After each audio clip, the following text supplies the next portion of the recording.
Let's mic देश का मिजाज ईस्ट।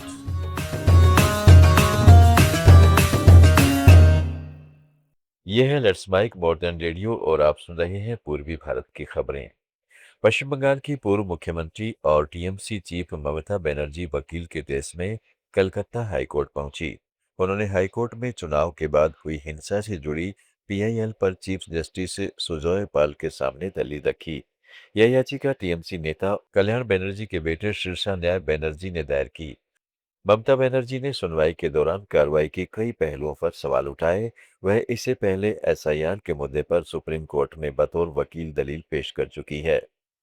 पश्चिम बंगाल के नए सीएम शुवेंदु अधिकारी योगी आदित्यनाथ की तरह भगवा रंग में रंगते दिख रहे हैं।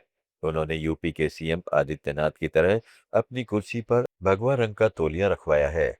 शुवेंदु से पहले योगी आदित्यनाथ ऐसे पहले इकलौते नेता हैं जिनकी कुर्सी पर हमेशा भगवा तौलिए रखे जाते हैं। चुनाव प्रचार के दौरान कांती दक्षिण विधानसभा क्षेत्र में अधिकारी मंच पर योगी के सामने दंडवत हुए थे। तब उन्होंने संकेत दिया था कि सीएम बनने के बाद वह योगी की राह पर चल सकते हैं।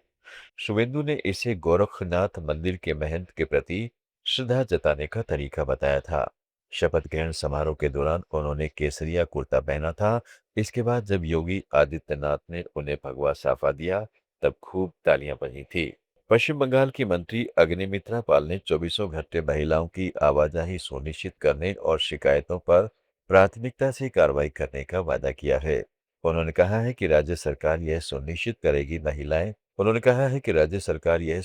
करेगी कि महिलाएं दिन के किसी भी समय स्वतंत्र रूप से आवागमन कर सकें और पुलिस द्वारा उनकी दर्ज शिकायतों पर प्राथमिकता के आधार पर कार्रवाई की जाए। झारखंड प्रदेश कांग्रेस के महासचिव राकेश सिन्हा ने दूध की बढ़ती कीमतों पर कहा कि देश के प्रधानमंत्री ने जनता से तेल का सेवन न करने को कहा है, तो तेल का सेवन न करें और दूध का भी सेवन न करें। न तेल का सेवन करें न दूध पिएं, बस अंधभक्ति में लिप्त रहें। हमें लगता है कि प्रधानमंत्री अब न तो महंगाई को नियंत्रित कर पा रहे हैं और न ही रोजगार के नए अवसर पैदा कर पा रहे हैं। कहीं न कहीं यह दर्शाता है कि हमारे प्रधानमंत्री कमजोर हैं।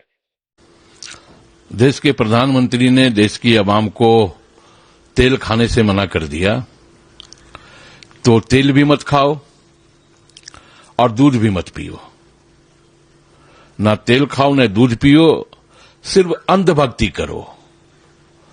तो हमें यह लगता है कि देश के प्रधानमंत्री जी से अब ना तो महंगाई कम हो पा रही है, ना तो नए रोजगार का सृजन हो पा रहा है। तो कहीं ना कहीं हमारे देश के प्रधानमंत्री कमजोर हैं। छत्तीसगढ़ की युवा वेट लिफ्टर ज्ञानेश्वरी यादव ने सीनियर एशियाई वेट लिफ्टिंग चैंपियनशिप में स्नैच में 88 किलोग्राम और क्लीन एंड जर्क में 106 किलोग्राम वजन उठाकर सर्वश्रेष्ठ प्रदर्शन किया। ज्ञानेश्वरी द्वारा अंतर्राष्ट्रीय मंच पर किए गए शानदार प्रदर्शन ने खेल जगत में छत्तीसगढ़ को नई पहचान दिलाई है।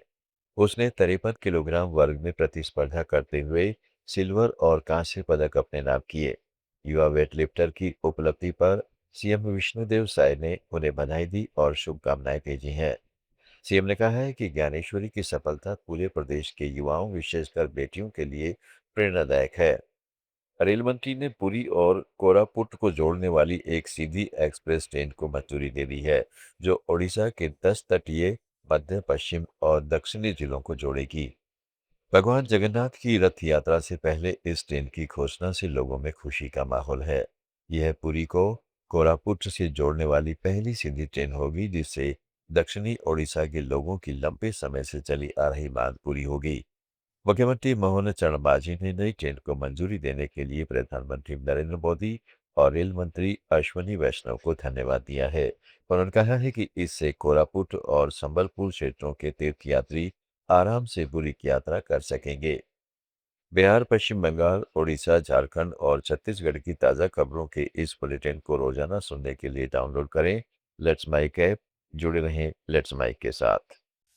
आप सुन रहे थे let's mike more than radio. Follow कीजिए हमें हमारे सोशल मीडिया प्लेटफॉर्म्स पर। It's time for news. It's time for more than radio. Presenting the first radio news app, Let's Mike. Let's Mike, a news-based